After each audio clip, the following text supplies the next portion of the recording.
C'est un mélange entre de la peinture et de la sculpture. Vous avez une partie qui est peinte directement sur la toile et vous avez une partie qui a été sculptée et qui a été ensuite collée sur la toile. Ah ouais, mais ça c'est pas de... Ça c'est de quoi? Le personnage c'est fait en quoi? En tant que professeur d'art plastique, qu'est-ce que vous essayez d'apporter à vos élèves à travers cette sortie?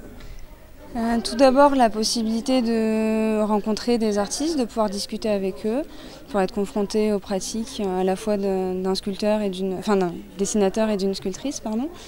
Mais aussi évidemment de pouvoir découvrir, puisque c'est des élèves de l'île Rousse, de pouvoir avoir la chance de découvrir ce lieu spécifique qu'est le Spatch, de pouvoir être au contact d'un lieu d'art local.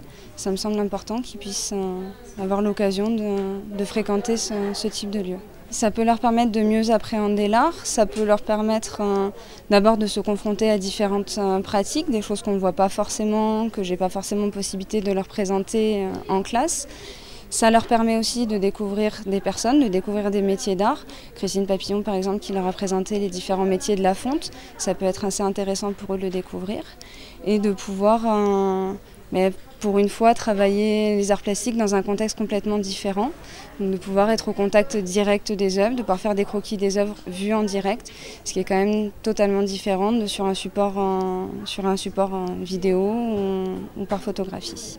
Le Spatch a eu la gentillesse de nous accueillir. Antoine Palavicine présente ses dessins. Nadja, son travail de peinture et de sculpture.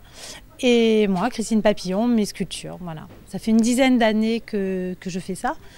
Et vraiment, je crois que très vite, ça s'est transformé en vraie passion. Je travaille la terre et je me suis vraiment prise de passion pour la terre. C'est très addictif, la terre. Et puis je crois que j'ai trouvé un mode d'expression qui me convient. Ça, c'est une terre qu'on utilise plutôt pour les petites pièces. Parce que elle va moins laisser de grains. En fait, plus on monte une terre, plus on monte une pièce compliquée, et plus on utilise des sculptures en terre, une matière que vous avez apportée aujourd'hui à l'occasion de cette visite des élèves de 4e.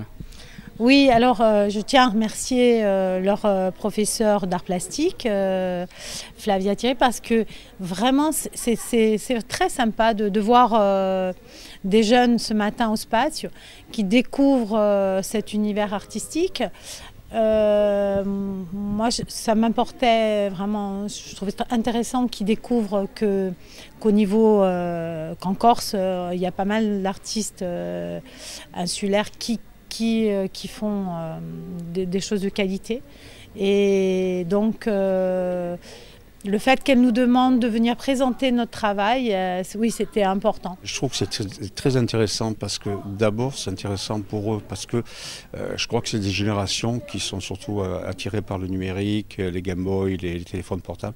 Et je crois qu'il faut leur donner envie de découvrir l'art graphique, l'art dans sa généralité. Vous êtes sculpteur et dessinateur. Depuis quand pratiquez-vous ?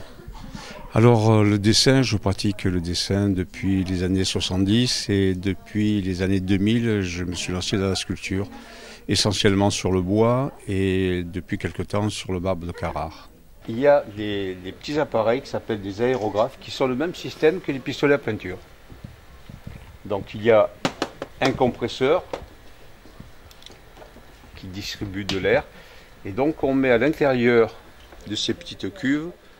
On a vu que vous avez amené également vos outils. C'est important pour ces élèves de découvrir les coulisses de votre travail. Tout à fait. Je pense que le fait de voir des œuvres, il est important de montrer quels sont les outils que l'on utilise. D'abord parce que souvent ce sont des outils qui ne sont pas connus par le public. Et ce que j'essaie souvent, c'est de dire aux gens lors d'expositions de mettre des vitrines basses pour présenter les outils, que ce soit en sculpture ou en dessin ou en peinture. Je trouve que c'est très important.